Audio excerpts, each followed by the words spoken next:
Bonjour, je suis Christine Arquiaz, vice-présidente de la FIGEO, en charge du pôle usage. Donc, je voulais remercier tous les acteurs de cet événement sur l'adresse organisé par la FIGEO.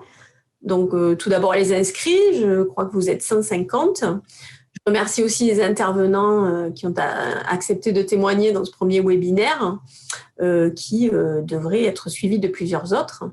Je remercie aussi les animateurs, en particulier Loïc Rebourg d'Enedis, qui est à l'initiative de cette démarche, Romain Buchot du CRIJ-PACA, Élise et Azad de la FIGEO et Pierre Nguyen-Trong de GRDF qui héberge le webinaire et qui va en assurer la modération.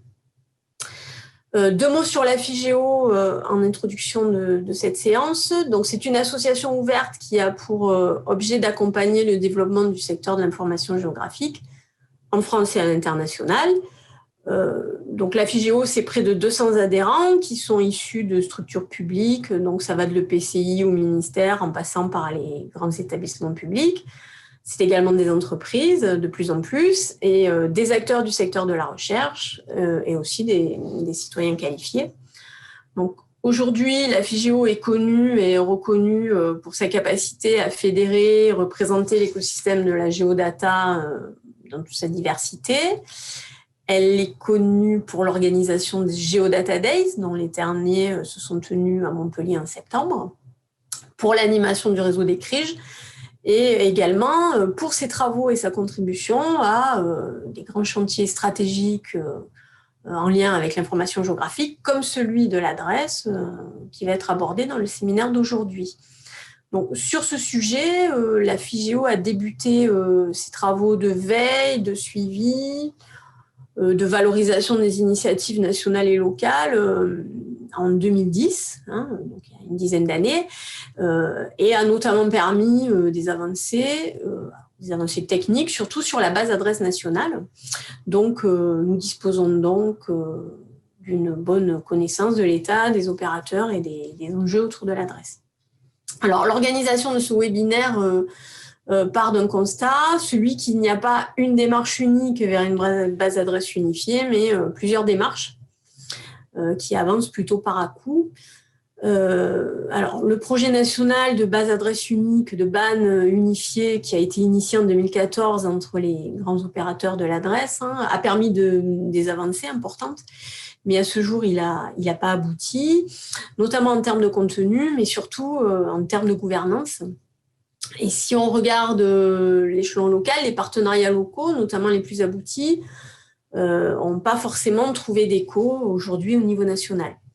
Alors, deux événements récents ont relancé une dynamique sur l'adresse, donc l'application d'une licence ouverte à la base adresse nationale, le début 2020, et puis plus récemment, la mobilisation de l'Agence nationale pour la cohésion des territoires, la NCT, au travers de la création d'une start-up d'État qui, dans le cadre du programme base adresse locale, cherche à favoriser les bonnes pratiques sur l'adresse, alors depuis la commune qui est en charge de la compétence jusqu'aux éditeurs et aux prestataires. Alors cette démarche importante est capitale pour généraliser la saisie des adresses et leur remonter dans une base unique, et surtout pour faciliter et accélérer la mise à jour de la BAN, mais elle ne traite pas de l'adaptation du contenu de la BAN actuelle aux besoins des usagers et elle n'apporte pas non plus de réponse au sujet compliqué de la gouvernance de la donnée, gouvernance qui, à ce jour, reste toujours assez peu lisible. Alors, ces aspects, on ne peut pas négliger ces aspects, et ils doivent être traités en parallèle des actions qui sont conduites auprès des communes. Alors, l'objet de ce séminaire est des suivants. Eh bien, c'est de contribuer à l'adaptation du contenu de la BAN aux besoins des utilisateurs d'information géographique et de proposer un nouveau cadre d'échange et de partage d'expériences sur ce point. Donc, à cet effet, différents utilisateurs vont témoigner de leurs usages, de leurs besoins, de leurs questionnements techniques, de leurs questionnements organisationnels autour de la donnée adresse. Voilà pour l'introduction et je laisse maintenant la main aux animateurs de ce webinaire, donc à Loïc Rebourg, Romain Buchot et Pierre Nguyen-Tron. Je suis Clément Bellettre et je suis donc chargé de mission au pôle système d'information géographique du département du Calvados et plus particulièrement en charge donc, de l'accompagnement des communes calvadosiennes dans cette démarche de d'élimination des voies et de numérotation des habitations. Donc on répond sur ce projet-là à différents enjeux, notamment le premier, et c'est parce que le département déploie aussi la fibre optique, c'est justement ce raccordement pour l'habitant. Pourquoi? Parce que lorsque l'administré ne dispose pas d'une adresse, on va dire, normalisée et unique, il est compliqué pour lui d'être éligible à la prise d'un abonnement auprès d'un fournisseur d'accès à Internet. On répond aussi à un autre enjeu très important, ça va être tout simplement l'efficacité d'intervention des services de secours, que ce soit les pompiers, les urgences, la police, etc. Où là, avec une adresse qui va être précisément géolocalisée dans un GPS, ça va être une adresse qui va être efficace pour eux pour intervenir rapidement. On répond aussi bien évidemment aux enjeux de la délivrance des courriers et des colis. On arrive en pleine période de Noël et donc les gens cherchent à se faire livrer chez eux. Et donc avec une adresse, encore une fois, unique, et c'est plus simple pour être livré directement chez soi. En 2019, il y a eu des nombreuses évolutions, et notamment avec Italab qui s'est présenté en chef de file de ce projet-là à l'échelle nationale, en développant notamment donc, l'API BAN.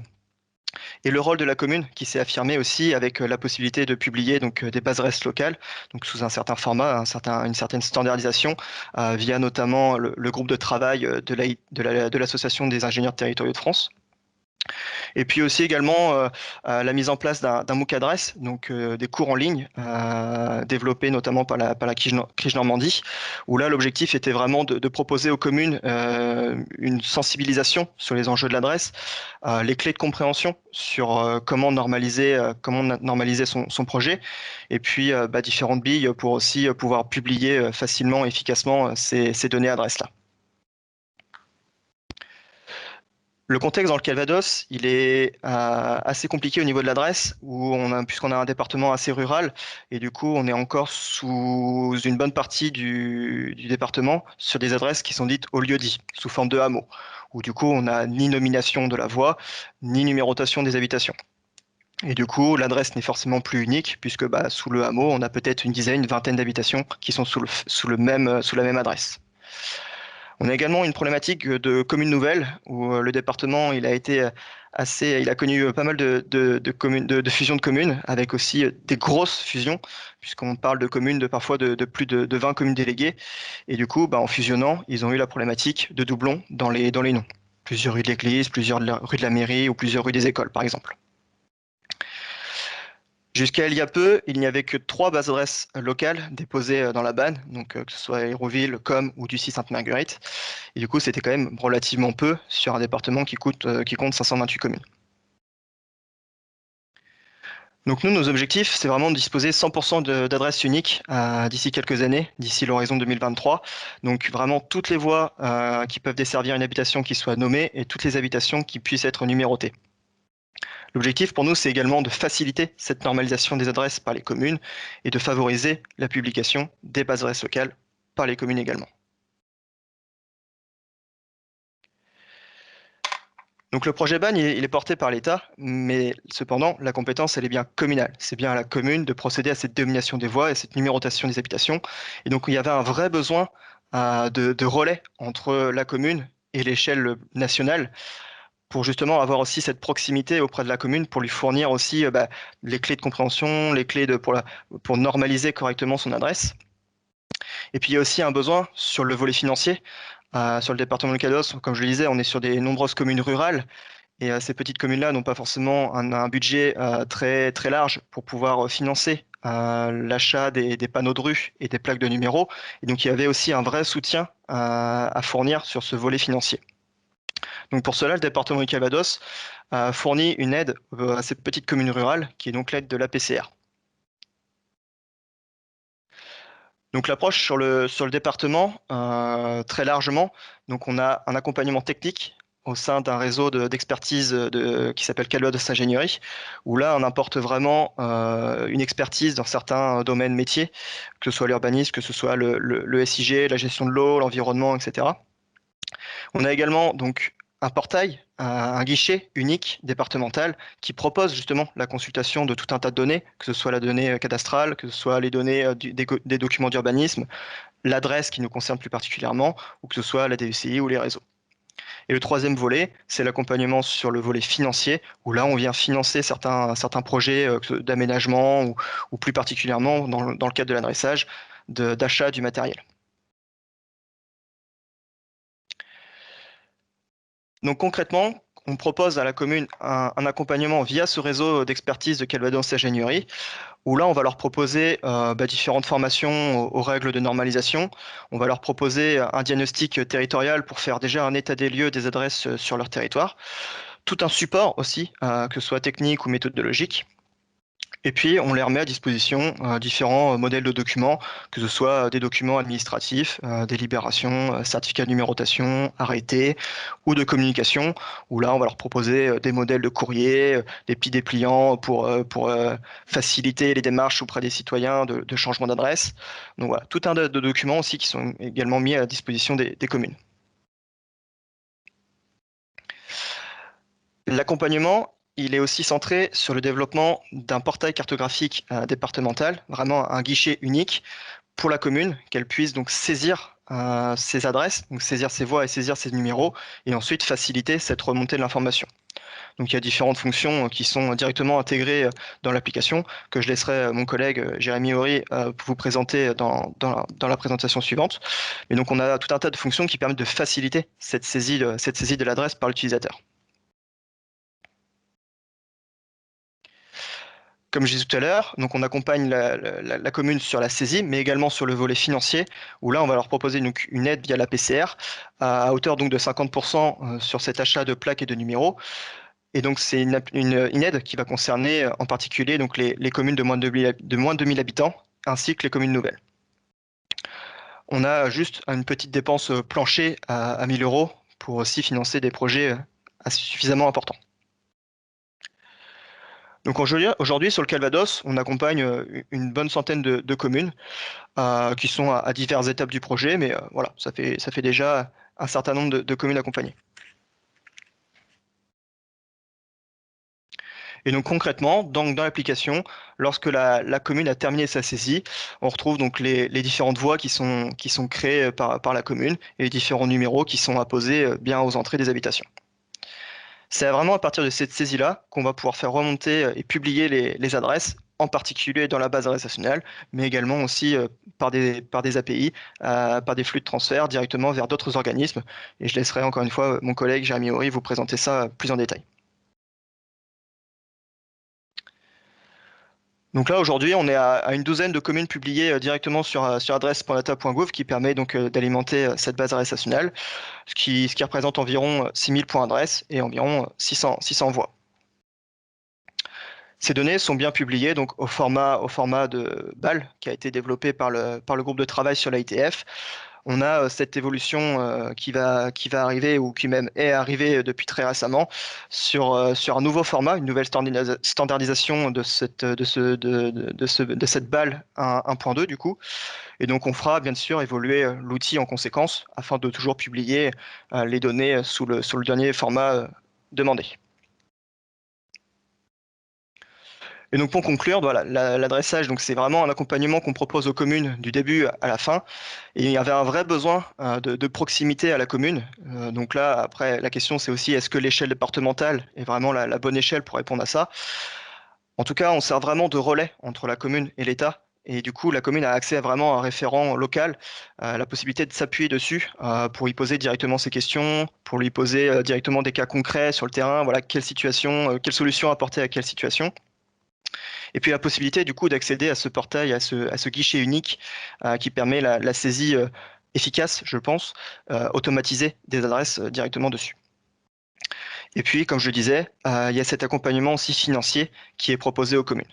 Donc voilà, un accompagnement de proximité, la possibilité de la saisie directement dans un guichet unique et la possibilité également de bénéficier d'une subvention pour financer le matériel. Voilà, je suis à disposition pour d'éventuelles questions si besoin, mais de toute façon, mon collègue Jérémy Horry va vous présenter donc plus en détail juste après le guichet départemental qui est mis à disposition des communes pour cette saisie des adresses.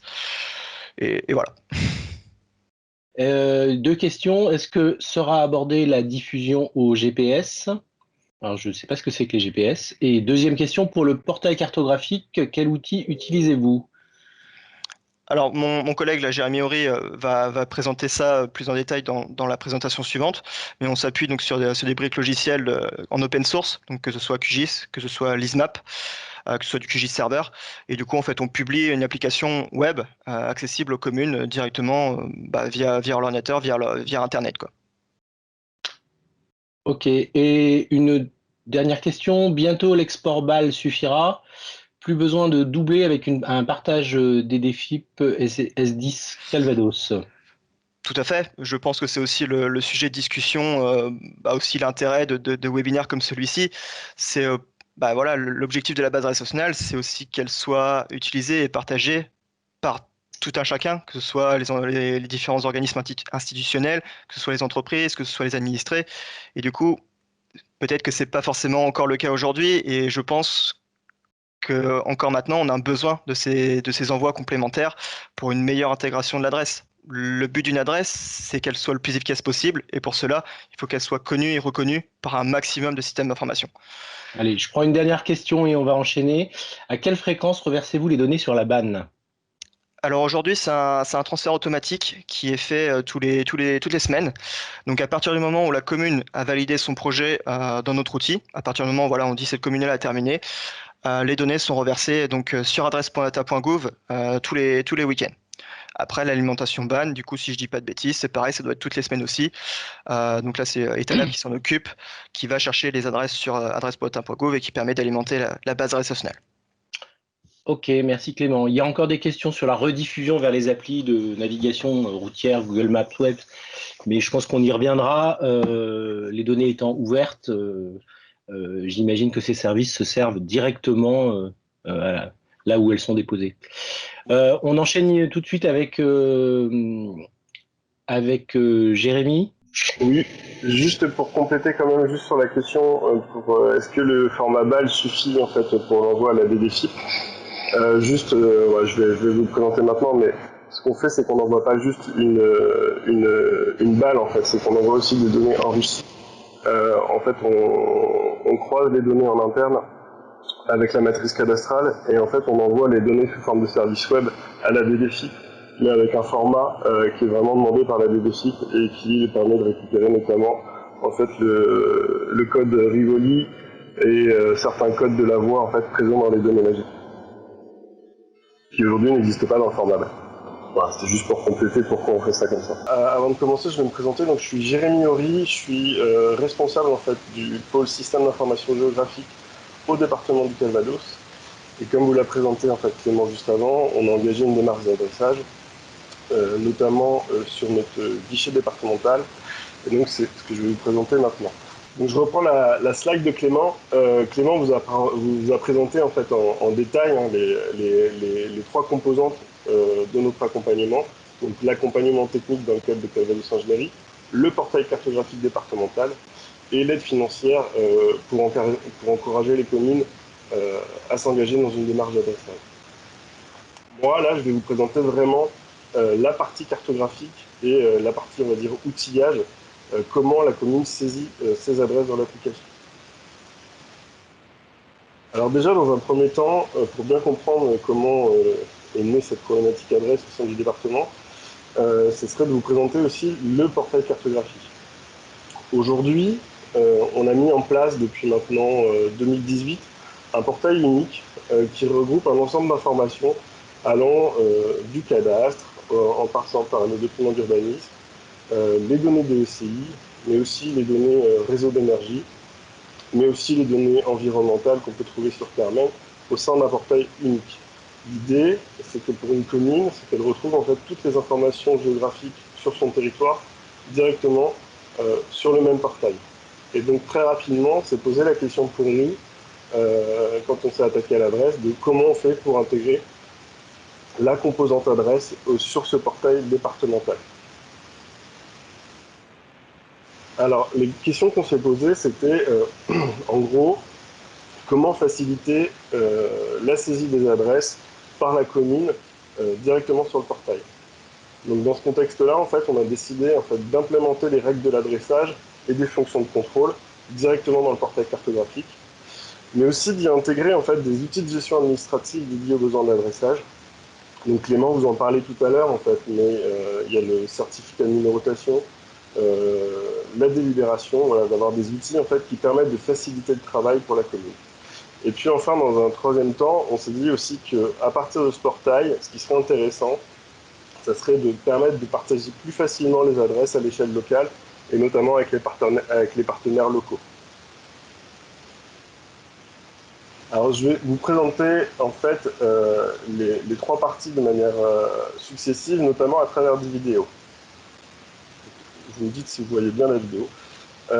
Dans la partie implémentation des règles, je vais vous présenter cette vidéo en fait, où là on voit à l'écran comment la commune peut saisir en fait, une voie directement dans l'application avec un accrochage topologique en fait, sur un réseau déjà préexistant et va pouvoir venir en fait, renseigner le nom de sa voie, spécifier si c'est une voie métrique, une voie classique.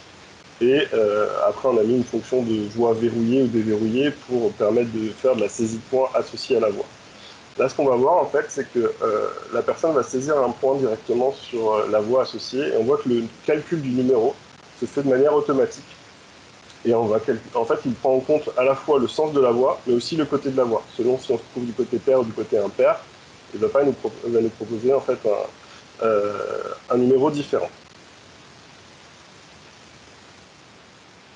Là, je vais vous montrer exactement la même chose, sauf qu'au lieu d'être sur une voie métrique, on est en fait sur une voie classique. Donc on est plutôt dans les numérotations 2, 4, 6 si on est côté droit, et côté impair, en fait, on va retrouver le 3, le 5, le 7. Donc on ressaisit une voie, alors on n'était pas obligé de ressaisir la voie. En fait, on peut tout simplement changer le type de la voie quand on saisit dans l'application. On peut lui dire si c'est une voie métrique ou une voie classique. Là, on refait la saisie juste pour vous montrer, mais globalement, on n'était pas obligé de le faire. Et ce qu'on va voir derrière, en fait, c'est que la personne va saisir à nouveau en fait, des nouveaux points, sauf que là, c'est des points classiques, et l'application va proposer de manière automatique en fait, des numéros. Donc là, elle propose le numéro 2, puisqu'on commence en fait, au premier numéro à droite en partant du début de la voie. Derrière, elle saisit un deuxième numéro, ça va être le numéro 4, toujours du côté droit. Alors après, l'application propose, mais on peut forcer notre propre numérotation si on veut. Et ce qui va être intéressant, en fait, c'est que si on vient se positionner entre le 2 et le 4, regardez, l'application en fait, va proposer les bis et les terres. Donc on est vraiment allé loin en fait, dans l'implémentation des fonctionnalités pour avoir toutes les règles de l'adressage. Et donc là, on voit le numéro 1, puisqu'on se retrouve de l'autre côté de la voie. L'idée étant que quand la secrétaire de mairie ou la personne dans la commune qui va saisir les adresses soit le plus simple possible pour elle. Alors après, on est parti aussi du principe qu'on n'avait pas forcément besoin de ressaisir toutes les adresses. Il y a déjà différentes adresses qui existent dans la banne, de différentes sources. Donc en fait, ce qu'on s'est dit, ce qui serait intéressant, c'est de disposer d'un outil qui permette de prévalider des adresses existantes. Depuis tout à l'heure, vous avez vu, quand je saisis des adresses, en fait, le point se met en bleu. Là, on a des points orange. Les points orange correspondent en fait à des points d'import de la banne. Et vous voyez avec le petit pouce, je vais tout simplement le petit bouton, hop, je vais valider mon point adresse. Ça veut dire que j'estime qu'il est bon. C'est-à-dire que c'est une source de la banne, j'estime qu'il est bon, et donc je le valide et je vais pouvoir l'intégrer comme ça de manière très facile dans ma base d'adresse locale sans faire de ressaisie, puisqu'en fait, je pars du principe que le point qui est existant dans la banne est déjà correct. Alors là, je ne vous le montre pas, mais il y a aussi des fonctions qui permettent de faire du contrôle de doublons à la volée. Donc si vous voulez saisir un point qui existe déjà, par exemple, vous voulez saisir 2 fois le numéro 4 sur une même voie, l'application va vous prévenir en disant « Attention, ce point existe déjà, vous ne pouvez pas le créer ». Alors, un autre point intéressant, c'est qu'on va, comme on l'a dit tout à l'heure, on partage les données avec la DDFIP. Et donc, pour pouvoir enrichir les données adresses, il est impératif pour nous en fait, que le point se situe sur la parcelle. Il faut qu'ils partagent la même géométrie. Là, on voit que le point a été saisi en dehors de la parcelle, sur la voie. Donc, il y a une petite croix bleue qui vient se mettre sur le point pour signifier en fait, à la personne qui saisit que le point est en dehors de la parcelle. Par contre, quand elle va le déplacer, hop, le point se remet en bleu en disant qu'il est valide, puisque du coup, on va pouvoir récupérer les informations sur la parcelle qui est derrière.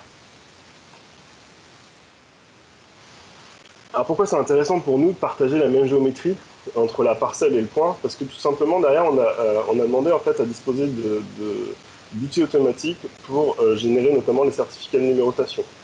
Donc en fait, la secrétaire de mairie va pouvoir, en cliquant sur un bouton, générer un certificat de numérotation qui va directement aller chercher les informations dans la matrice cadastrale. Donc aujourd'hui, un habitant qui se rend en mairie pour venir chercher son certificat de numérotation, la secrétaire de mairie va pouvoir lui sortir son certificat de manière quasi automatique, puisqu'en fait, elle a juste à se connecter sur l'application et à trouver son adresse et à générer son certificat. Alors, ça peut poser plus de problèmes quand on a plusieurs propriétaires, puisque là, du coup, c'est pas du quasi automatique, c'est que ça va générer plusieurs certificats, donc il va falloir aller chercher le bon certificat.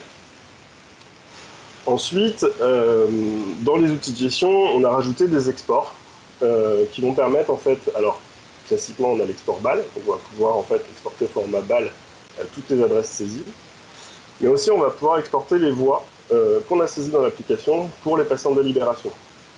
Alors ça ne génère pas la délibération de manière automatique, mais ça va générer en fait un tableau de voies qu'on va pouvoir intégrer en fait à la délibération. On peut charger ensuite la délibération au sein de l'application, et ce qu'on va pouvoir faire aussi, c'est faire ce qu'on appelle l'export SNA. Donc, ce qu'on appelle l'export SNA, en fait, ça fait un zip où ça met à la fois les adresses au format BAL, mais aussi la délibération, c'est-à-dire un zip propre qu'on va pouvoir envoyer au service national de l'adresse pour une prise en compte de ces nouvelles adresses. Alors, cette diapo est un peu plus lourde, un peu plus complexe, mais juste pour finir, ce qui nous intéresse, en fait, c'est vraiment aussi le partage de ces données-là. Donc, je vais commencer par la partie basse, en fait, de ma diapo, qui est en verte. Ça, c'est le rôle de la commune. Donc, la commune va prendre une délibération, des arrêtés de numérotation sur ces nouvelles adresses. Ce qu'elle va faire, en fait, c'est qu'elle va saisir les adresses dans le portail départemental. Donc là, on est vraiment au centre de la diapo, hein, ce que j'ai appelé mapeo.calvados.fr. Donc là, elle va saisir ces adresses en fait dans l'application, numéroter, dénommer les voies. Et une fois qu'elle a fait ça, en fait, ce qui va être intéressant, c'est que nous, au niveau de l'équipe SIG départementale, on va vraiment se positionner en pont avec les autres acteurs. Donc aujourd'hui, ce qui se passe, c'est qu'on a, comme l'expliquait Clément, en fait, un dépôt automatique hebdomadaire sur data.gouv.fr, pour pouvoir faire une intégration en fait, des fichiers BAL dans la banne. Il y a aussi la possibilité depuis l'application, comme je viens juste de vous le dire, en fait, de faire un zip et de l'envoyer au service national de l'adresse. Et puis là, c'est plus le côté vraiment équipe SIG départementale. On envoie des services web avec un format, avec un contenu qui a été demandé soit par Covage, soit par le SDIS, soit par la DDFIP. Donc Covage, c'est notre délégataire en fait, qui s'occupe du déploiement de la fibre. Aujourd'hui, en fait, on leur envoie un service web avec toutes les adresses qui ont été créées par les communes et qui ont été validées en commune. Ça leur permet en fait d'être au courant de tous les changements d'adresse sur le territoire départemental. Le SDIS, c'est un processus qui est en cours. On vient de publier des premiers services. L'idée maintenant, c'est d'aller plus loin, de voir comment en fait on pourrait trouver aussi un processus automatique pour avoir vraiment le bon formalisme des adresses pour qu'ils rentrent dans les systèmes d'alerte. Et enfin, la DDFIP, on a une convention en fait avec la DDFIP où on envoie un service web avec les nouvelles adresses au format demandé par la DDFIP. Donc on vient enrichir notamment sur le code de la voix, le code Rivoli, et un certain nombre d'informations en fait, qui nous étaient demandées par la DDFIP présentes dans les données magiques. Et en contrepartie, en fait, on a une mise à la disposition de la matrice cadastrale, donc les données magiques, gratuitement au niveau du département. Donc là, on est vraiment sur le processus global de la commune jusqu'au partenaire à partir de l'application développée par le département. Donc en conclusion, c'est une application aujourd'hui qui est open source, donc qui s'appuie sur trois grosses briques logicielles que sont LizMap, PostGIS et QGIS Server. Donc nombreuses des fonctionnalités sont développées côté LizMap au niveau du client, mais aussi en base de données avec un ensemble de traders, un ensemble de fonctions. Toutes ces informations en fait, sont disponibles sur GitHub, sur le GitHub de la société Prolis qui développe l'application. Il y a des nouveaux développements en cours. Aujourd'hui, on est plutôt dans une approche pool, c'est-à-dire qu'en fait, on va déposer, nous, de manière automatique toutes les semaines, mais c'est au nom du département, en fait, sur data.gouv.fr. Là, l'idée serait vraiment passer sur une approche push, en fait, où on va mettre un bouton dans l'application où la commune aura la possibilité, en fait, de publier elle-même ses adresses. L'idée étant de la responsabiliser, dans la publication de ses adresses et qu'on n'ait plus à le faire à sa place. Et donc ça, c'est vraiment des développements en cours qui vont être faits au courant du premier trimestre ou premier semestre 2021. Et enfin, juste pour conclure, aujourd'hui, on a beaucoup investi en fait sur le développement de cette application. S'il y a des collectivités qui sont intéressées, on est très intéressé pour faire du partage d'expérience et également des développements mutualisés, si ça intéresse des gens. Voilà, j'ai fini avec ma présentation. Donc je suis disponible si vous avez des questions. Merci Jérémy. Alors finalement, dans le fil de discussion, pas énormément de questions sur proprement parler sur ta présentation. Ça veut dire qu'elle est sûrement très claire. Néanmoins, beaucoup d'échanges sur la question de la réutilisation des données par les opérateurs GPS, Waze, TomTom, etc., avec des difficultés pour que les données des BAL et BAN y apparaissent. Et quelque part, les habitants ont du mal à voir la promesse qu'on peut leur faire d'avoir une adresse correcte. Néanmoins, une petite question un peu pointue sur comment ça se passe quand il y a plusieurs bâtiments sur la même parcelle. Alors, je vais peut-être répondre à la première d'abord sur les GPS. Aujourd'hui, nous, on n'a pas de partenariat en fait avec des éditeurs GPS.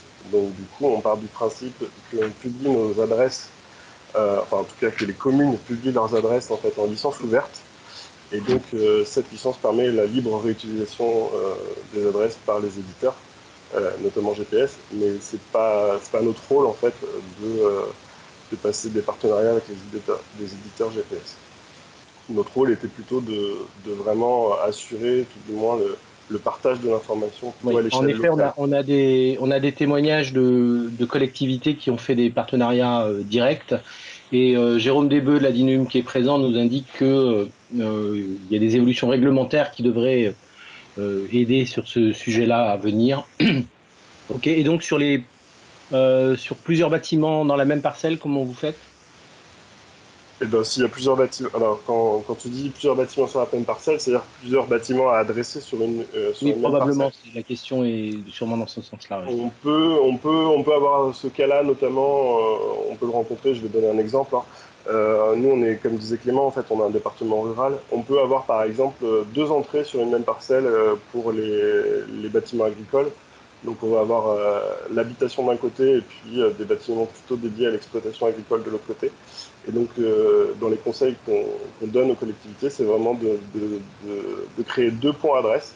Un point adresse en fait pour l'habitation et un point adresse en fait pour les bâtiments agricoles, notamment si on veut pouvoir avoir un raccordement fibre différent entre l'habitation et le bâtiment agricole. Donc, il n'y a aucun souci en fait pour créer plusieurs points adresse sur une même parcelle. D'accord. Écoute, je te remercie. On va enchaîner et on va partir magie du virtuel directement dans le sud-ouest en Nouvelle-Aquitaine avec Romain Buchot et Émeric Couteau. Émeric, Moi, je vais laisser la parole à Émeric. Je vais laisser sur la Nouvelle-Aquitaine. Par contre, je vois les différentes questions. Faites attention en effet avec les caméras. Je vois M. Gassman aussi qui a sa caméra allumée pour les prises de caméra et les retours. Il y en a quelques-uns, que ce soit des réactions de collectivité ou des talabs, ça sera en filigrane de ce webinaire et d'autres. Et en effet, ce qui est assez prégnant, c'est la problématique de toutes les démarches d'adressage et qu'elles soient très utilisées. Et qu'à partir du moment où elles alimentent une banne à travers nos balles ou à travers les bases de données qui sont locales, que derrière, on ne multiplie pas les relations locales ou avec les différents opérateurs, et notamment de GPS. Mais ça, on y reviendra sûrement dans le débat et dans les échanges, et peut-être qu'ouvriront vers d'autres webinaires. Là, pour l'instant, on garde ces questions-là, qui sont souvent très intéressantes, on garde le fil. Et je laisse Émeric pour le GIP Algérie montrer un retour d'expérience d'animation sur l'adressage au niveau d'une autre échelle qui est d'une échelle régionale et pas des moindres puisque c'est une grosse région. Oui, bonjour, okay. Bonjour tout le monde, donc je me présente, Émeric Couteau, donc je suis animateur technique sur le sujet de l'adresse au sein de Pigma et aussi également administrateur de la plateforme. Pour commencer, pour une rapide introduction sur le GIP Algérie et Pigma, donc le GIP on est constitué d'un ensemble de membres financeurs comprenant 3 ministères, l'agriculture et forêt, la transition écologique et l'intérieur, avec également des organismes publics qui sont l'IGN et l'ONF, le syndicat des sylviculteurs du Sud-Ouest, les départements des Landes et de Gironde, les SDIS d'Aquitaine, et enfin les structures de défense de la forêt contre les incendies qui participent à l'aménagement de pistes et de points d'eau dans l'ensemble du massif. Donc l'ensemble des missions du GIP suivent cette pyramide et permet de partir d'un recueil de l'information et de la structuration de données afin de bénéficier des meilleures décisions grâce au partage de l'information et des services proposés qui se traduit à travers une gouvernance partagée grâce à des données, des outils et de l'expertise qui permettent la gestion des risques et des crises, la connaissance et le partage de données et la mise en place d'observatoires de filières. Les travaux et l'animation que je vais présenter aujourd'hui s'inscrivent au sein de la plateforme Pigma. Donc Pigma a été créé en 2009 et regroupe aujourd'hui plus de 800 partenaires et tout ça s'organise autour de la signature d'une convention de partenariat. Et derrière nous, plateforme, on va mettre en place une dynamique d'animation au sein de la région Nouvelle-Aquitaine grâce à un ensemble de groupes de travail, de cafés-ateliers thématiques et également en participant en différentes dynamiques nationales sur l'information géographique et de la donnée de manière générale afin de pouvoir faire redescendre cette information à nos partenaires. Donc, en ce qui concerne l'adresse en Nouvelle-Aquitaine, donc quelques dates pour commencer. Donc, en 2014, avait été mené avec l'IGN et la Poste un POC adresse pour la mise en place du guichet adresse V1 de l'IGN. En 2016, arrive la problématique de la fibre en Nouvelle-Aquitaine et notamment sur l'ensemble des départements ruraux de Nouvelle-Aquitaine parce qu'on a des départements assez urbanisés comme la Gironde, mais derrière, maintenant, avec l'élargissement des régions, on a des départements beaucoup plus ruraux comme la Creuse, la Dordogne également, le Lot-et-Garonne. Et donc, la fibre redistribue un peu les cartes au niveau de l'adresse. Donc, en 2016-2018, a commencé les différentes démarches de normalisation des adresses dans les différents territoires, que ce soit le Lot-et-Garonne, la Dordogne, les Pyrénées-Atlantiques ou la Charente. Enfin, dans de nombreux départements, finalement, a commencé ces démarches de normalisation. Donc, en 2018, on a mis en place un groupe de travail adresse afin de pouvoir partager ces expériences. Donc, j'y reviendrai tout à l'heure. Et en 2019, avec la mise en place de l'open data régional porté par Pigma, on a mis en place pour ceux qui le souhaitaient des remontées directes sur data.gouv afin d'alimenter la base adresse nationale. Donc, en ce qui concerne l'animation, a été mis en place au tout début du groupe de travail un guide d'accompagnement guichet adresse V1 en partenariat avec l'IGN, la Poste et la société Nouvelle-Aquitaine Très Haut Débit qui s'occupe du déploiement de la fibre en Nouvelle-Aquitaine. Et le but, c'était vraiment d'accompagner à travers l'outil d'IGN qui était le premier finalement outil pour pouvoir réaliser un adressage sans outil propre. Avoir un guide du coup, qui permet d'accompagner ces communes. Ensuite, donc, je vous parlais, a été mis en place un groupe de travail. Le but de ce groupe de travail, c'est de se réunir au moins 2 fois par an avec qui aujourd'hui regroupe entre 20 et 30 participants.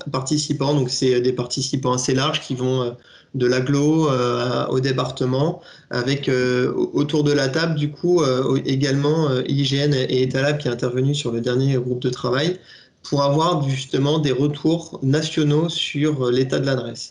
Ensuite, souvent est proposé un tour de table pour que les différents acteurs de la normalisation de l'adresse en Nouvelle-Aquitaine puissent faire leur retour d'expérience sur leurs actions et qu'on puisse du coup lancer des échanges autour des acteurs, car on se rend compte que finalement certains services de l'État, comme le cadastre par exemple, sont départementalisés et les relations d'échange de données ne sont pas forcément les mêmes entre départements.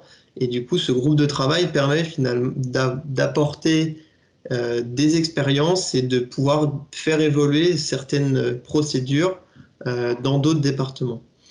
Ensuite, on essaye de présenter des diagnostics territoriaux. Les premiers diagnostics territoriaux que l'on a fait se basaient notamment sur la BD Adresse et la BD Adresse Premium pour voir un peu, vu qu'on avait notamment le Lot-et-Garonne qui saisissait l'ensemble de sa normalisation d'adresse sur le guichet adresse, de voir un peu la répercussion de ces adresses qui allaient dans les outils d'hygiène et de sa répercussion dans les données de la Poste avec l'Exaclé. Donc je pense qu'on fera évoluer aussi ces diagnostics territoriaux avec les données de la BAN et des bases adresses locales.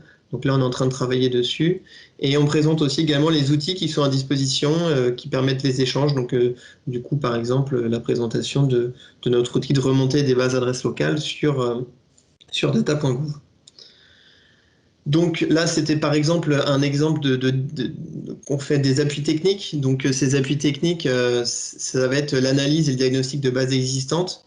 Donc on va avoir des agglomérations, par exemple, qui vont déjà avoir des bases adresses dans leurs outils et qui vont nous contacter pour voir comment est-ce que leur base est loin du format BAL. Voilà, comment un peu s'organiser pour du coup mettre en place leur démarche de normalisation sur leur territoire. Ensuite, certains territoires ont déjà en fait depuis de nombreuses années, c'était le cas des Landes, déjà une démarche en fait d'adressage automatique dans les communes. Et donc là, c'était plutôt de faire une analyse de l'état d'adressage sur le territoire parce que sur certaines communes, des fois, cet adressage s'essouffle. Et du coup, c'était, vu qu'ils sont dans une logique de relancer cette normalisation, de voir un peu quelle volumétrie il va y avoir à engager dans cette normalisation.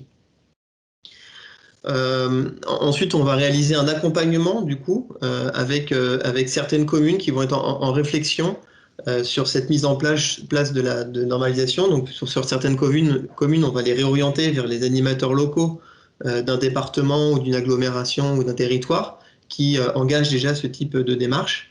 Et au niveau des démarches déjà engagées, c'est d'être là pour les accompagner, finalement leur réaliser un certain support auprès d'eux, car quand on a la tête dans le guidon, quand on fait de la normalisation, on n'est pas forcément au fait de tout ce qui se passe autour, et nous, c'est un peu notre rôle aussi d'aller un peu à la pêche aux informations, et quand il y en a besoin, de redistribuer l'ensemble de ces informations. Ensuite, en ce qui concerne le partage et la valorisation de ces données au niveau régional, donc on a créé une offre de service autour de l'Open Data régional qui permet aux structures qui ont des BAL de les envoyer directement via notre Open Data régional sur le data.gouv, ce qui va faciliter l'échange de données, faciliter le lien avec les acteurs nationaux et finalement avoir une valorisation propre aussi de ces adresses, avec derrière une marque blanche, la réutilisation de ces données.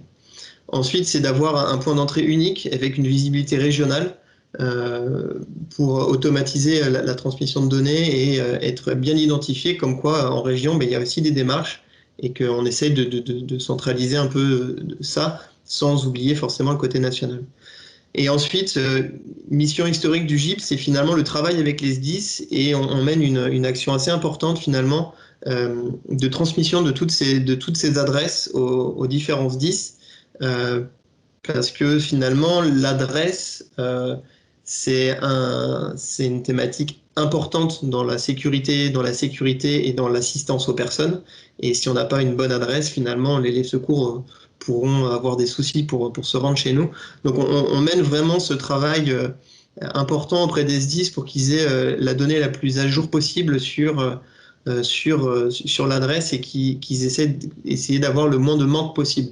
Quitte à ce que l'information soit envoyée plusieurs fois, mais voilà, le but c'est qu'ils aient un maximum d'informations pour qu'ils aient la base de données la plus précise.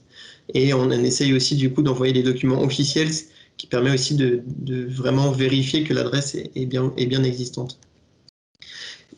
Notamment après, on a une valorisation auprès du national, donc on échange avec les acteurs nationaux, donc avec l'IGN, on échange aussi avec la société IR, avec les services de la Poste, également avec les services des Data Labs. Le but aussi, c'est de valoriser toutes les différentes bases adresses locales sur la bande grâce à cet outil qui permet de remonter vers data.gouv. Donc voilà, j'ai mis un schéma en dessous un peu. Donc on a les balles en fait qui arrivent dans le système de fichiers Pigma et de manière automatique, c'est moissonné par data.gouv qui derrière data.gouv alimente la base adresse nationale. Donc voilà, si vous avez des questions, n'hésitez pas. Voilà, je suis là pour y répondre. Merci Émeric. Alors, moi, j'ai pas vu passer. Il y a toujours des débats dans le fil de conversation autour de l'accès par les opérateurs de GPS, et puis des questionnements finalement sur l'articulation entre le local et le national. Jérôme Desbœufs, qui est présent et on le remercie de participer à de venir écouter notre webinaire, nous indique là que c'est bien la commune qui est la seule administration compétente pour l'adressage et la transmission vers un point d'accès national. Peut-être que Romain, tu veux compléter ou rajouter des choses? Non, parce que je les ai vus passer dans le fil. Je préfère qu'on les garde sur la discussion tout à l'heure, parce qu'en fait, pour garder une cohérence, donc là, on a bien vu au niveau animation et le dernier schéma, l'intérêt d'animer au niveau d'une région quand il y a des initiatives BAL au niveau d'une commune ou d'un interco, d'un EPCI, comme on peut l'a montré tout à l'heure le Calvados. Et là, après, je voudrais pas qu'on enchaîne plutôt sur les débats, et c'est des questions légitimes, puisqu'elles nous étaient remontées là en live ou avant le séminaire sur l'articulation BAL, BAN, opérateur GPS ou structuration. Je pense qu'en effet, au vu des présentations et des débats qui vont se nourrir tout à l'heure, on verra pour y répondre, et peut-être pour, en effet, qu'au sein de la FIGEO, on amène aussi d'autres webinaires qui peuvent y se répondre et qu'on fera bien volontiers avec les autres acteurs incontournables que sont Etalab, la NCT. J'ai vu qu'il y avait Maël au niveau ITF, mais là, c'est plus sur le modèle. On y reviendra peut-être tout à l'heure. Et au niveau aussi de coordination nationale, et avec les acteurs. Donc, j'ai pas vu non plus d'autres questions spécifiques par rapport au retour d'expérience et à l'animation. Par contre, là, on va rentrer peut-être dans un autre type de témoignage avec Luxembourg d'Enedis, qui, pour lui passer la parole, il va plus lui être sur un usage d'un opérateur national, d'une base adresse ou deux bases adresses, et les problématiques qui se posent, et la fin de sa présentation permettra d'ouvrir justement sur un peu toutes les retours qu'on a de chacun. Je peux faire la transition là parce que ça sera peut-être plus opportun d'enchaîner direct sur les questions que vont soulever par la présentation de Loïc sur les débats avec chacun. Je vous ai pas mis le slide quand Christiane Arquias parlait, où ou Pierre de côté GRDF, mais en effet, on l'a dit tout à l'heure, hein, on voit bien de par le nombre d'inscrits, vous avez été 154 inscrits, avec plusieurs parfois par organisme, et j'ai le slide, mais je vous le dis à l'oral, sur les 154 inscrits, plus de 150, il y en a une quarantaine qui représentent les collectivités, donc ce sont les communes, les EPCI, les départements et les régions, hein, quand j'englobe collectivités, plus de 20 entreprises, que ce soit des SS2I, des bureaux d'études ou des startups, une grosse douzaine d'institutions nationales ou de services déconcentrés. Concernant les IDG ou les CRIJ qu'on appelle les centres de ressources régionaux, il y en a une dizaine aujourd'hui qui sont connectés, qui soient régionaux et quelques-uns départementaux ou bidépartementaux. Plus d'une dizaine d'établissements publics, style EPA, syndicats mixtes, agences d'urbain, une grosse douzaine d'organismes aussi divers qui sont des assos, des ONG, des universités, des labos, et évidemment les quatre gros gestionnaires de réseau comme GRDF, Enedis ou Orange. Voilà, donc c'était pour un peu aussi mettre le chapeau à travers tous les fils que je vois là et les questions. On les reprendra. On y a répondu aussi. Les fils seront. On garde l'historique si on ne peut pas tout répondre pour asseoir aussi la suite. Et peut-être chose qu'on n'a pas dit, Pierre, aussi, c'est que on l'a dit tout à l'heure, les débats, tout est filmé. On retravaillera les vidéos et on les mettra rapidement sur la chaîne YouTube de la FIGEO pour permettre à chacun d'avoir les retours et évidemment les PowerPoint aussi là-dessus, les débats, et pour ceux qui n'ont pas pu être présents, d'avoir le contenu de ce webinaire. Voilà. Donc, merci Romain. Merci. Et donc effectivement, maintenant, on va passer sur un grand acteur national.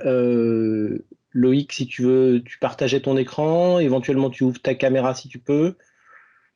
Donc Loïc Rebourg d'Enedis va donc porter la voix finalement des opérateurs nationaux qui desservent beaucoup de clients sur le territoire et qui ont, pour tous leurs usages, besoin d'une adresse unique, fiable, complète.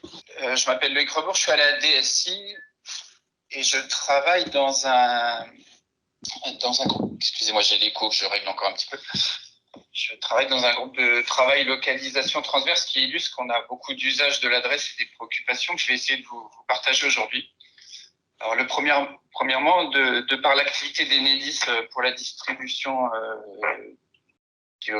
en tant que gestionnaire de réseau de distribution électrique, on a beaucoup de domaines et beaucoup de données concernées par l'adresse. Donc là, vous en avez une vue assez large, je pense. Celle sur laquelle je vais concentrer mes exemples et illustrations, c'est celle auquel on pense le plus. C'est les 35 millions de points de raccordement, injection ou consommation, qu'on peut appeler nos points de livraison pour certains ou nos points de référence mesure PRM, qui sont les identifiants de nos compteurs, comme vous voyez. Sur ces usages, rien que les adrages autour des points de livraison, nous avons pas mal d'enjeux métiers que vous voyez listés. Bien sûr, il faut qu'on gère des affaires, des interventions, soit d'ingénierie, soit d'intervention même de dépannage. On a des digitalisations de parcours clients qui sont de plus en plus prégnants, si on veut qu'ils soient digitaux, avec les notions d'adresse, puisque nos clients ou les futurs clients des fournisseurs d'électricité, par exemple, ne connaissent pas par cœur tous ou ne les connaissent pas avant d'avoir pris le contrat, l'identifiant de leur compteur. On a de plus en plus de services de données avec des enjeux sur l'agrégation d'informations à la maille d'adresses bâtiments. On regroupe des PRM dans le respect de la sécurisation. Et voilà, on a globalement beaucoup de choses sur la fiabilisation de l'inventaire de nos ouvrages. On a des réglementations diverses, par exemple comme DT, DICT, qui nous incitent à toujours mieux connaître nos branchements, mais ce n'était pas la partie du patrimoine qu'on décrivait cartographiquement la plus précise. Et la connaissance de nos adresses, vous allez voir, on a l'adresse, ça bouge. Et on ne la capte pas toujours bien en plus au départ. Donc, on a des soucis que je vais essayer de vous illustrer. Donc, pour balayer certaines préoccupations chez nous, la première, c'est d'abord, est-ce que l'adresse existe? Donc, je vais essayer d'illustrer avec le cas d'un lotissement qu'on a préparé. Donc vous voyez sur une carte aérienne ici, donc une future impasse avec une petite annexe. Vous voyez ici que les réseaux électriques ont été préparés, il y a des coffrets.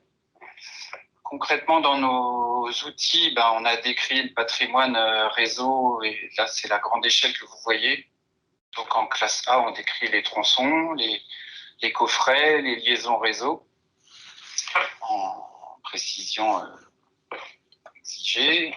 Ensuite, dans notre outil patrimonial dit SIG moyenne échelle, on a aussi la description des ouvrages aériens et souterrains.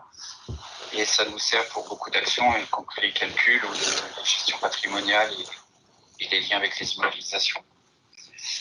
Il se trouve que ce lotissement n'a pas été préparé il y a 3 ans et qu'il n'a pas poursuivi, mais c'est pas la durée de 3 ans qui est importante. Je pense qu'il est important à retenir, c'est qu'on se retrouve, nous, impliqués dans des process métiers avant même que l'adresse, quelquefois, existe. En tout cas, nos process métiers ne sont pas toujours simultanés ou même souvent en avance, quelquefois, sur l'adressage qui va réellement être mis en... Là, concrètement, même 3 ans après, il n'y a aucune adresse disponible sur ce lotissement, ce qu'on peut considérer pour certains pour normal, puisqu'il n'y a toujours aucune maison. On voit que le cadastre a quand même eu des restructurations, donc c'est pas hyper visible sur le terrain. Mais qu'est-ce que ça implique pour nous? Ça veut dire que, premièrement, c'est pour ça que la localisation spatiale de nos ouvrages est très importante. Et que c'est avant tout ça qu'il faut qu'on gère tous les jours en faisant la cartographie de nos ouvrages. Mais que pour les PRM qu'on a créés très tôt et qu'on a adossé à l'adressage entre guillemets qu'on nous a donné à l'époque, il est important pour nous de s'adosser, de se resynchroniser avec un référentiel d'adresse. Et pour ça, un référentiel d'adresse géoréférencé, c'est une vraie source de fiabilisation ou d'espoir pour nous, pour faire des synchronisations dans lesquelles on a plus confiance. Je y reviendrai plus tard. L'autre réflexion qu'on peut avoir sur ce sujet-là, c'est que forcément nos adresses, ça peut être aussi un gisement pour la mise en qualité de la BAN ou des référentiels d'adresse, puisque tous les membres qu'on estime avoir, c'est peut-être des alertes intéressantes ou des signalements intéressants à partager. Autre souci de préoccupation, c'est les compléments d'adresse. Alors, je vais essayer d'illustrer au départ par une illustration sur une résidence.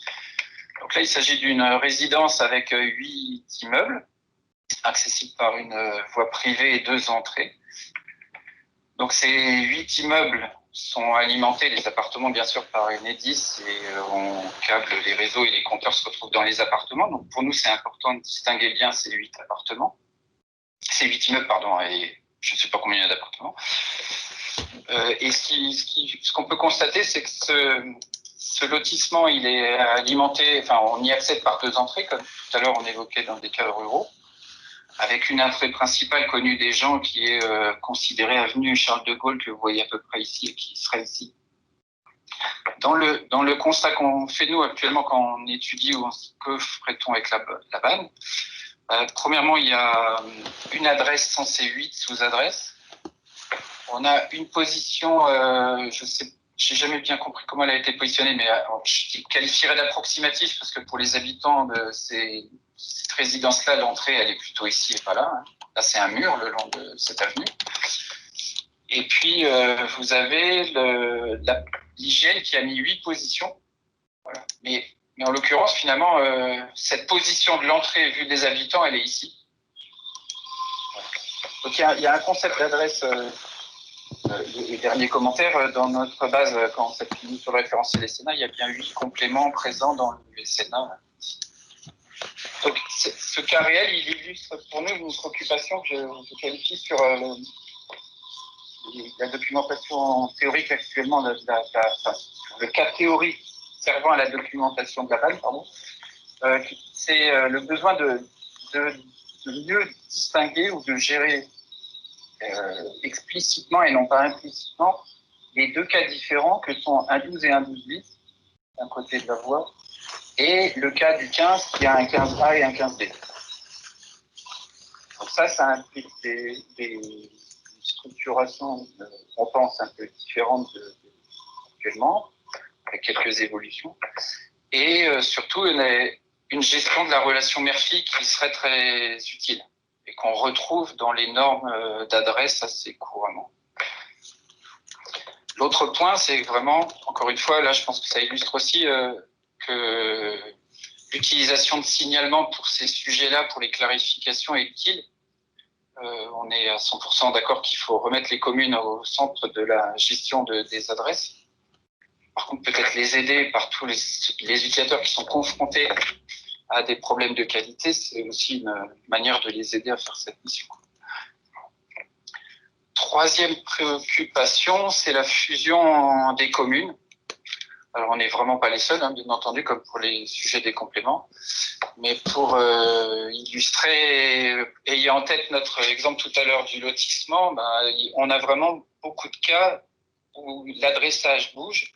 Et nous, nos processus métiers, a priori, ne sont pas là pour nous resynchroniser dessus. Donc, il faut organiser ça de manière supplémentaire. Et pour ça, pour le faire de manière supplémentaire, se resynchroniser régulièrement quand l'externe a modifié l'adressage, eh bien, il faut qu'on se cale sur des processus, des mécanismes qui sont encore perfectibles, on va dire. Je vais y revenir. Et ces sujets-là, sur la structure, on a encore un peu quelques questionnements, nous, de notre part. Et surtout, on pense que ça milite pour absolument avancer sur les travaux d'identification de l'adresse. Mais je sais que c'est prévu par pas mal d'acteurs, et Jérôme Despeuf l'a déjà dit récemment, je crois aussi. Et les besoins d'identifiants, je vais vous illustrer comment on gère actuellement. La situation actuelle chez nous, on a des assets où, prenez l'exemple de nos PRM, on a une adresse qui a été saisie initialement et on la renormalise régulièrement sur le référentiel de la Poste.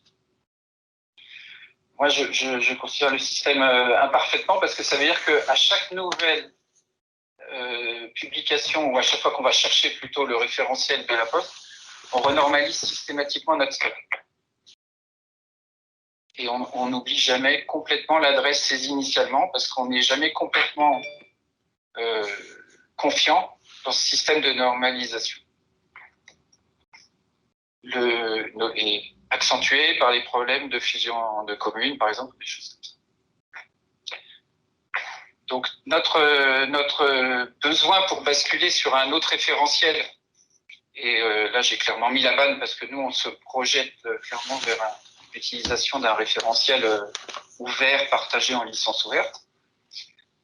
C'est de pouvoir, je dirais, définir une bonne fois pour toutes la relation PRM-adresse pour les cas où on considère qu'il n'y a plus de problème.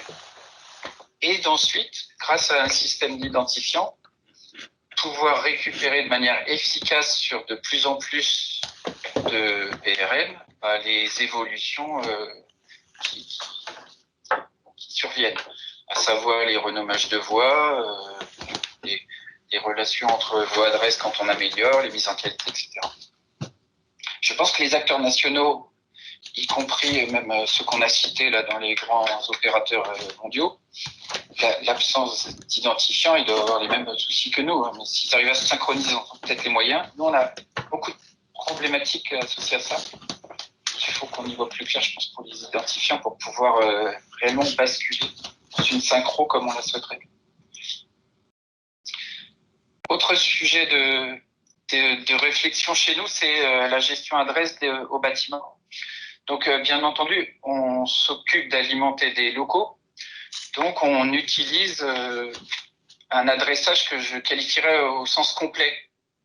Alors, j'ai mis ici l'illustration de la directive Inspire, où on parle dans certains pays d'adresse jusqu'aux locaux. Et en France, on sait que pour l'instant, la BAN, ou en tout cas la BAN actuellement, c'est un périmètre plus restreint jusqu'au numéro et au complément, au bémol de la remarque que je faisais tout à l'heure.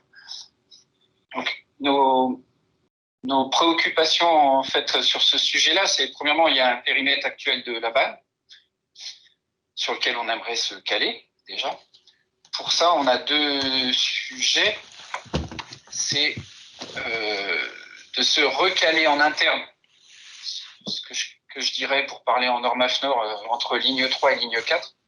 On a clairement en interne des informations qui sont tantôt du domaine des mélanges entre ces deux niveaux. Donc il faut qu'en interne, nous, on fasse un meilleur pointillé entre ces deux infos.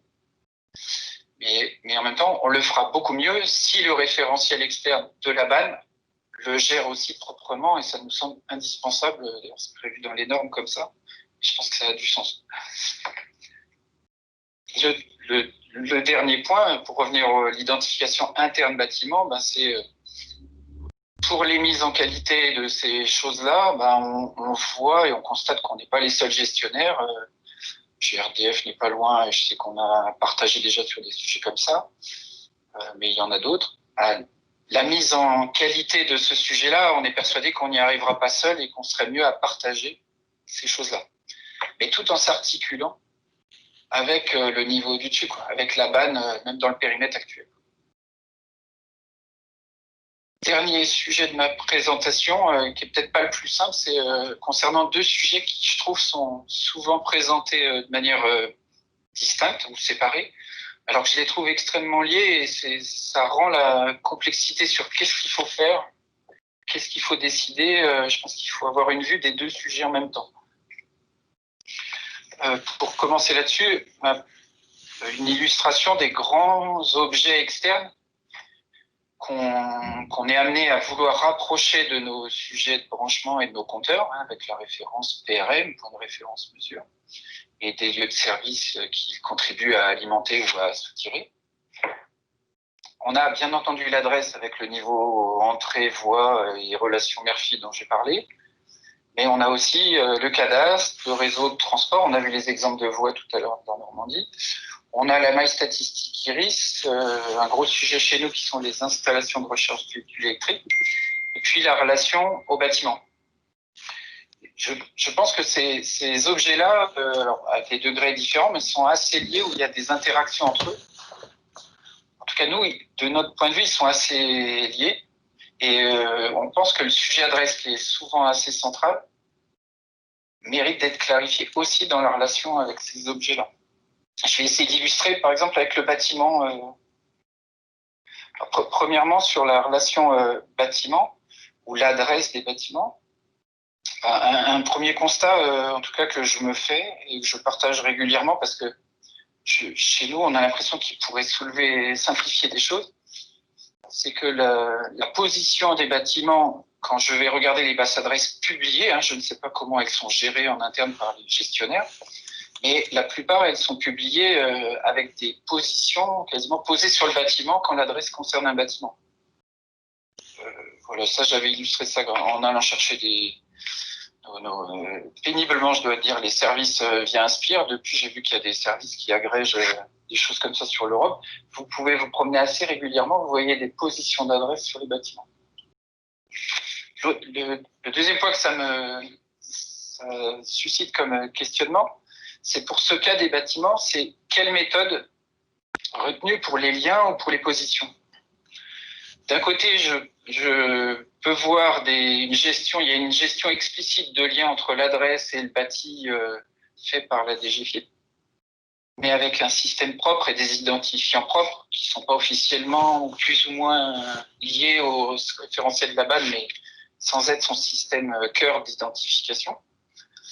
Le deuxième point, j'ai des gens de l'hygiène, par exemple avec le produit adresse premium qui a déjà été cité, qui plutôt était dans une action de reconstitution de liens, en exploitant quelquefois des données internes qui proviennent probablement des méthodes de gestion du premier cas. Et le troisième point, alors est-ce que c'est une restitution ou est-ce que c'est un mode de gestion? Mais la gestion de position des bâtiments, en l'occurrence, pour nous, qu'on a plutôt espoir quelquefois de voir beaucoup, elle est peu mise en œuvre. Si je vais dans la BAN, il y en a très peu. Alors, je pourrais dire que c'est une moyen de diffuser l'info. Notamment, j'ai eu des échanges à plusieurs reprises avec l'hygiène pour dire, mais adresse premium, traduisez-le en position au bâtiment de l'adresse. Ça fera gagner du temps à beaucoup de gens. Surtout si vous le mettez que sur les endroits où vous savez que vous êtes sûr. Mais je pense que ce sujet-là, si on prend le temps d'y s'y pencher, je pense qu'il faut le faire à d'autres moments, il illustre qu'il faut se coordonner entre les entre les acteurs qui jouent sur ces différentes données, le bâtiment, l'adresse et les positions de l'adresse, et les positions du bâtiment. Et ce sujet-là, en fait, dans le peu de temps que j'avais là, j'ai réussi à me faire comprendre, il y a des sujets assez similaires avec des liens avec d'autres objets. Les tronçons de route, on l'a vu un peu dans le chat ou dans les présentations de la Normandie entre l'adresse et les tronçons de route. Alors, je vous parle à un moment où on apprend que la BD Topo, par exemple, passe en licence ouverte. Donc, les identifiants des tronçons, clairement, nous, c'est clairement beaucoup ceux de l'IGN qu'on utilisait et qu'on utilisera davantage encore avec cette grande ouverture. Mais les relations parcelle-adresse ou les relations même iris-adresse, on a un mélange d'exploiter pour nous, pour les rapprocher à nos objets. On exploite tantôt l'adresse et la relation adresse-iris, ou tantôt la position de nos ouvrages et qu'on croise géographiquement avec les iris. Et ce sujet de gestion, on peut le retrouver, à mon avis, sur ces ensembles-là, et les producteurs de toutes ces données-là devraient se coordonner. Et je peux associer les relations avec nos points de raccordement. Pour ça, dernier commentaire, c'est qu'il faut beaucoup, ça renforce le besoin d'identifiant clair entre les objets. Et est-ce que c'est l'identifiant du foncier que j'intègre dans l'adresse ou que c'est cet identifiant d'adresse que progressivement je fais utiliser par les autres? Enfin, il y a des discussions sur les identifiants. Et puis, dans ce paysage, on a un sujet qui nous intéresse, qui peut être vraiment source de fiabilisation, comme je le disais, pour l'intérieur des bâtiments. C'est les réflexions en cours ou qui pourraient reprendre sur le local ou un référentiel des locaux qu'il faudra inévitablement articuler avec le référentiel d'adresse. Que ce soit un référentiel d'adresse au niveau voie groupe uniquement ou au niveau complet. Je vous ai remis en synthèse ici, vous comprenez qu'on s'intéresse vraiment de très près à s'articuler toujours davantage à la BAN, mais qu'on a un certain nombre de préoccupations que j'ai rappelées ici. Je ne vais pas citer la gouvernance, mais c'est vrai qu'on aimerait pouvoir échanger activement avec les grands acteurs de ce sujet-là et autres qu'en réunion de B2B, je pense. Et pour finir, c'est ce constat en interne qui nous a poussé à échanger avec via la FIGEO, mais ça peut se poursuivre dans des démarches encore un peu plus normalisées, je sais pas, des évolutions CNIJ ou autres. Mais la nécessité de poursuivre les échanges et les travaux, on en est convaincu pour qu'on améliore tous collectivement ce référentiel commun.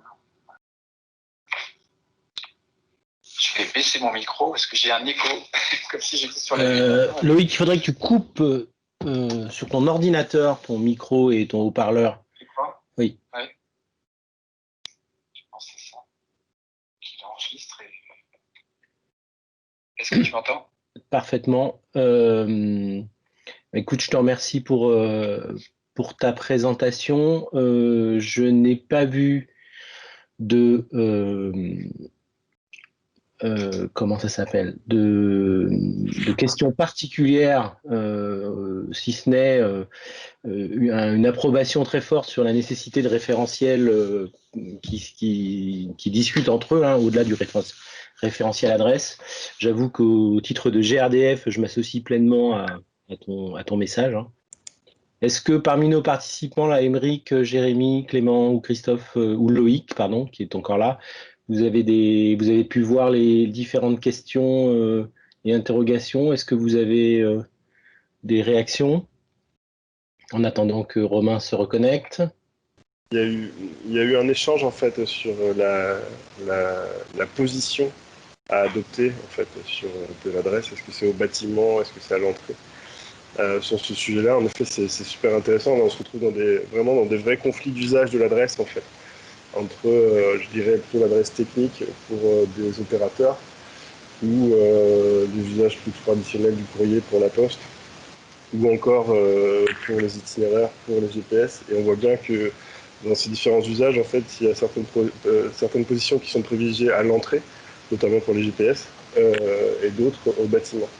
Et c'est vrai que la modélisation en fait, d'une adresse mère, ou en tout cas des relations parents-enfants, c'est quelque chose qui serait intéressant de mettre en place. Absolument. D'ailleurs, je pense que Loïc me contredira pas, pour les fluides, pour les utilités, le point qui nous intéresse, c'est le point de pénétration sur la parcelle et dans le bâti, ou les bâtis. Et là aussi, c'est une définition dont on a besoin. Nous, en général, nos réseaux sont dans la rue.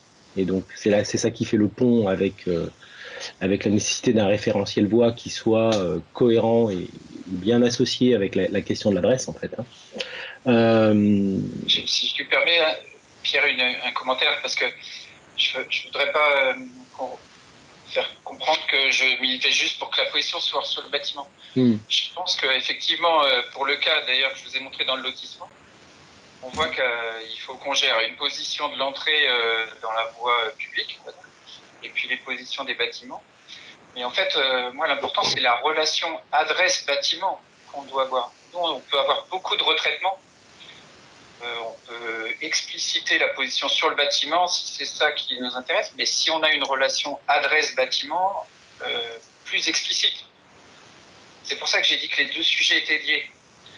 Moi, on peut très bien imaginer plein de gens qui vont rediffuser ou faire des traitements dans la publication de la BAN en remettant une position de plus, par exemple, en la mettant sur le bâtiment, sans la gérer. Mais ce qui est important, c'est presque plus ça pour nous actuellement, en tout cas pour des gestionnaires d'énergie à qui on demande des agrégations à la maille bâtiment, c'est la relation adresse-bâtiment. Il ne faut pas se tromper de combat. La position, on pourra toujours en faire une restitution. Voilà, mais ça peut être le moyen de gestion de la relation.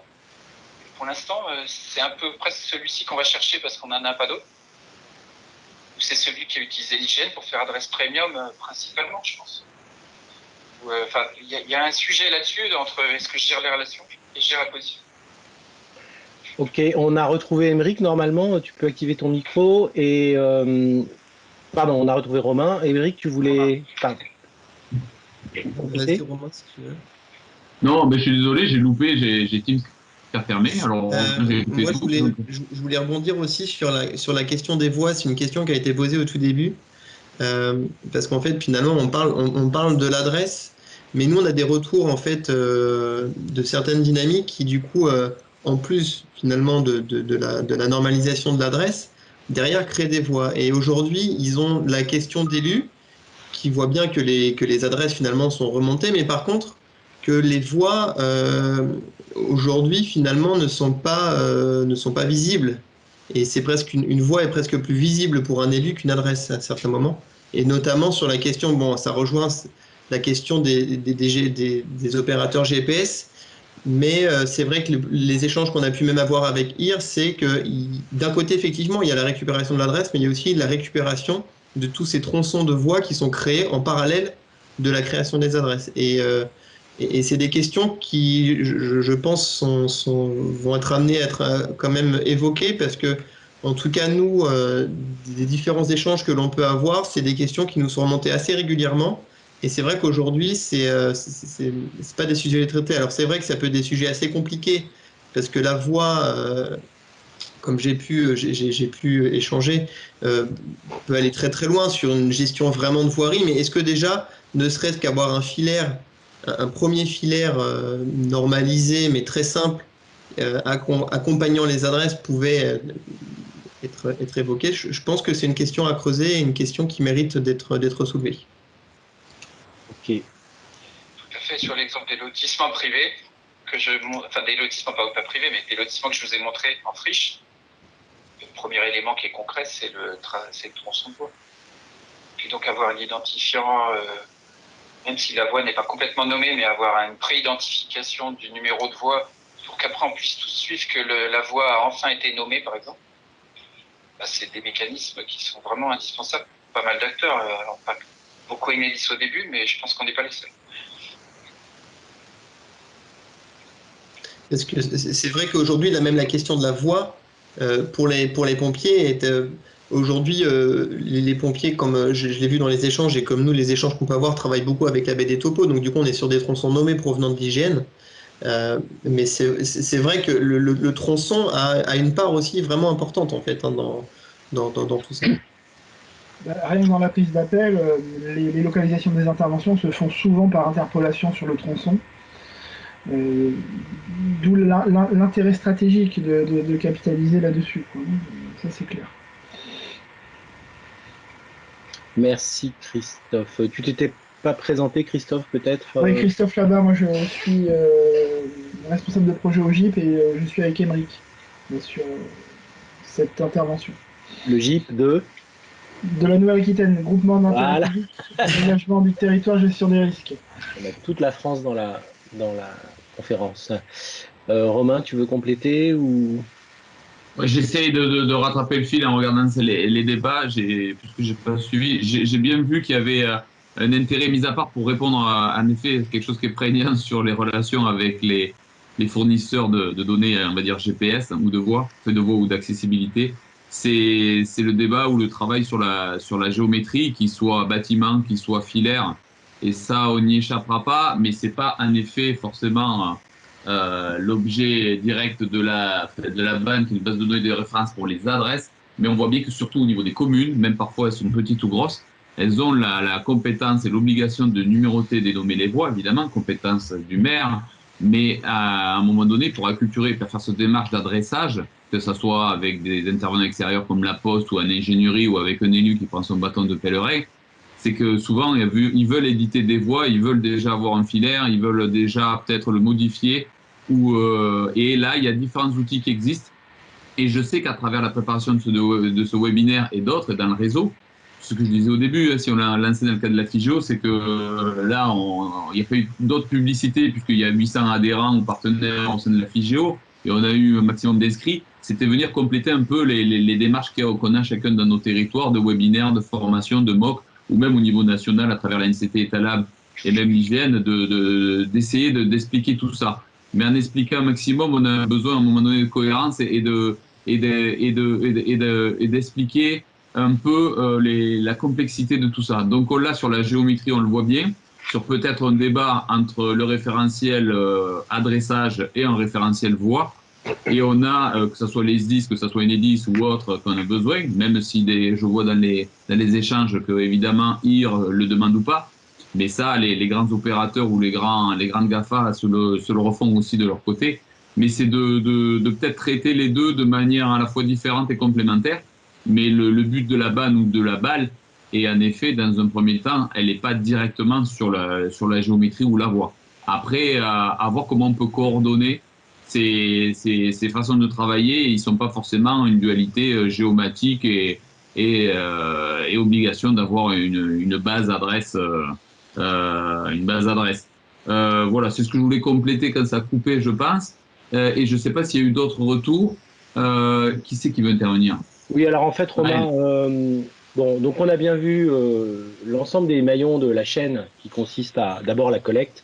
Il y a eu des présentations en ce sens et les bonnes pratiques. Et ensuite, la diffusion depuis l'échelon communal jusqu'à l'échelon national et enfin la diffusion. Et donc, il y a eu énormément de débats et de questions sur la diffusion vers les opérateurs GPS. On sent bien que il y a nécessité de débloquer quelque chose à ce niveau-là. On a eu l'expérience de Loïc d'Enedis qui nous explique tous les usages que des opérateurs industriels et commerciaux peuvent avoir de l'adresse et la nécessité d'avoir des bases complètes et bien collectées. Et puis enfin, on a l'ouverture vers d'autres référentiels, le référentiel des bâtis, le référentiel des parcelles, le référentiel des voies.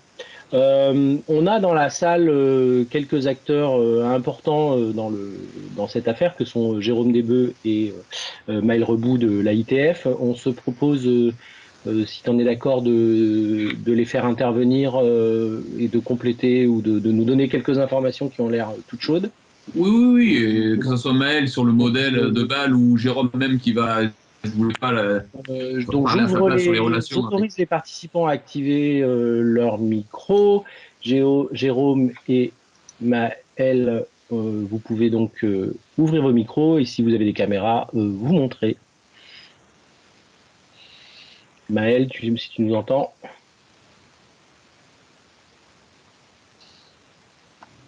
Je suis là. Super. Bonjour Maël. Bonjour à tous. Merci d'être ici avec nous. Oui, Jérôme oui. est là aussi. Oui. Jérôme. Merci à vous.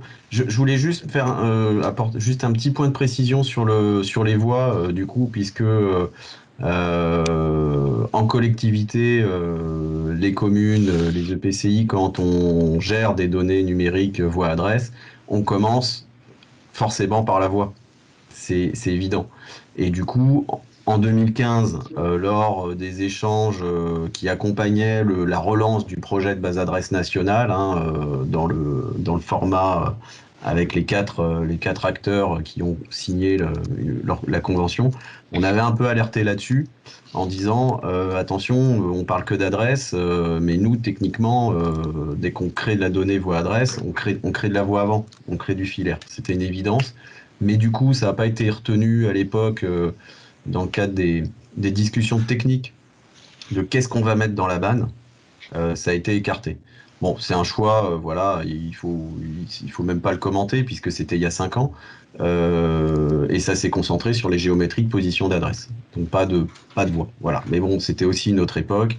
Il y a sans doute des choses qui sont à relancer, à reconstruire.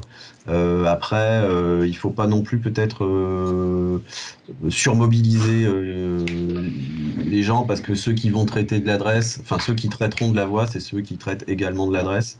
Donc du coup, il va falloir bien phaser les choses. Voilà. Mais évidemment, un référentiel voix. Je rappelle qu'il y a une obligation, alors je ne sais plus comment ça s'appelle, mais on est censé déjà disposer aujourd'hui d'une base de voix des vitesses.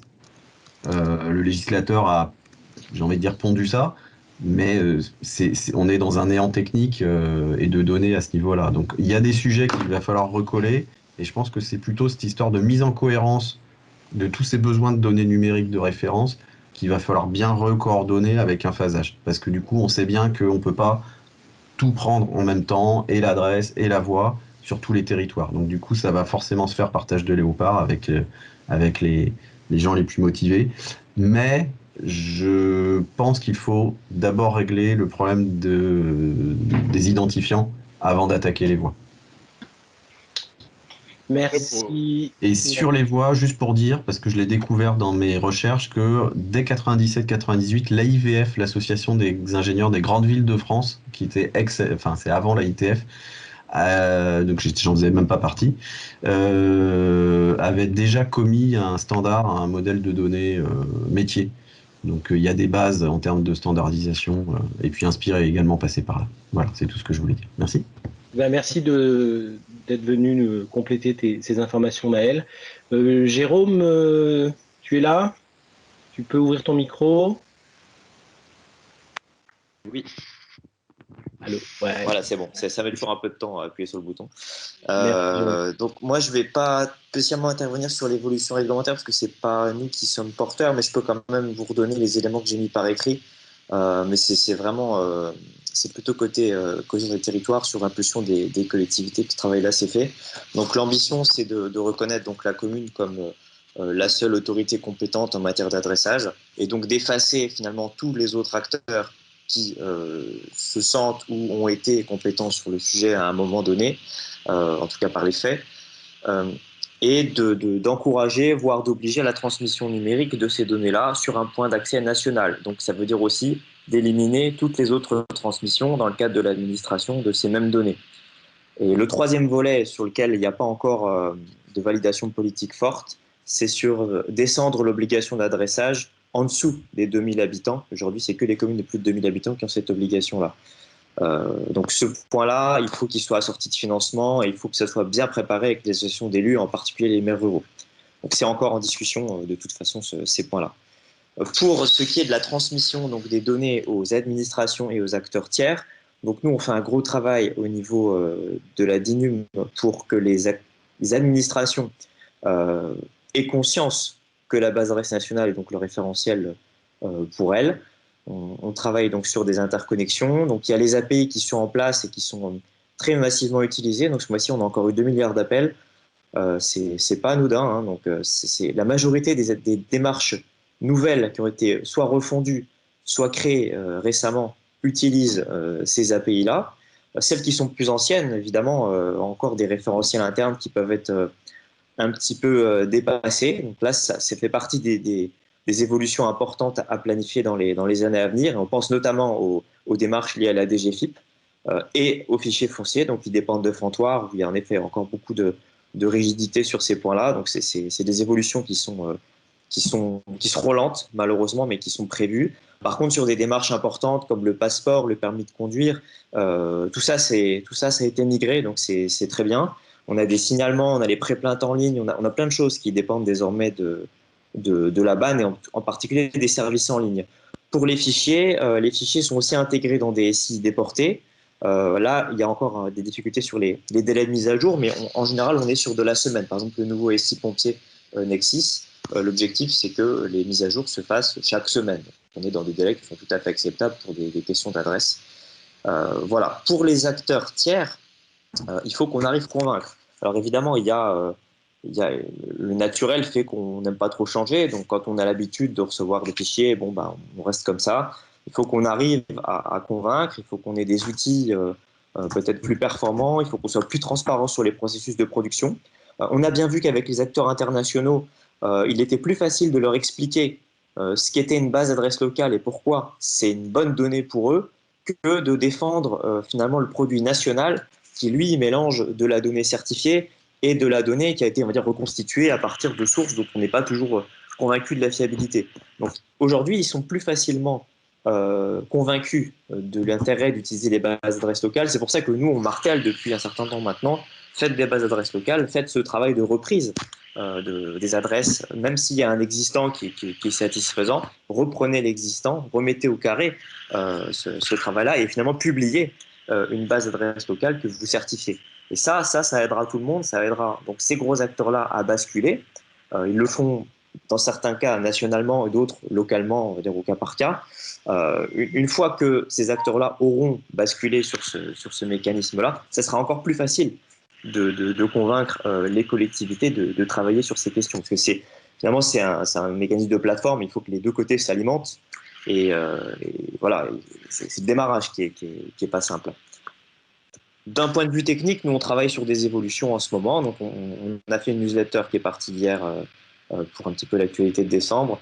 On a des évolutions importantes qui arrivent début janvier, en fait, qui sont déjà en production, mais qui seront communiquées plutôt début janvier, sur la fluidification de l'alimentation de la BAN. On va sur quelque chose qui va être temps réel, c'est-à-dire à partir du moment où une commune utilisera un outil, par exemple l'outil qui a été présenté tout à l'heure dans le Calvados, il n'utilise pas encore l'API, mais on espère. À partir du moment où une commune validera les changements, ça sera instantané en fait. Il n'y aura pas une journée, une semaine, un mois. Ça sera instantané, ça sera intégré directement dans la BAN. C'est déjà en partie le cas aujourd'hui. On a simplement besoin de valider cette fluidification. Et c'est pour ça que je voulais rebondir sur un tout petit point tout à l'heure. Cette fluidité, elle est permise parce qu'on a une maille qui est la commune. Lorsqu'on est sur de l'échange de données à la maille régionale ou départementale, cette fluidité n'est pas la même. Donc là, on aura des délais de traitement qui seront plus importants. C'est pour ça qu'on encourage quand même s'il y a un acteur départemental ou régional qui anime cette collecte, cette contribution, on souhaite quand même avoir de l'échange de données qui soit fluide et de préférence à la maille communale, parce que souvent, c'est une commune qui met à jour ses adresses à un instant T, et pas la totalité des communes. Merci Jérôme. Est-ce que parmi nos participants là, il y a des réactions à ces annonces et à ces propositions? Enfin, on sent bien que chacun dans cette affaire-là a un rôle à jouer, hein, de l'échelon communal jusqu'au niveau national. Il y a juste une question sur le rôle qui vient de passer sur le rôle des EPCI dans l'affaire.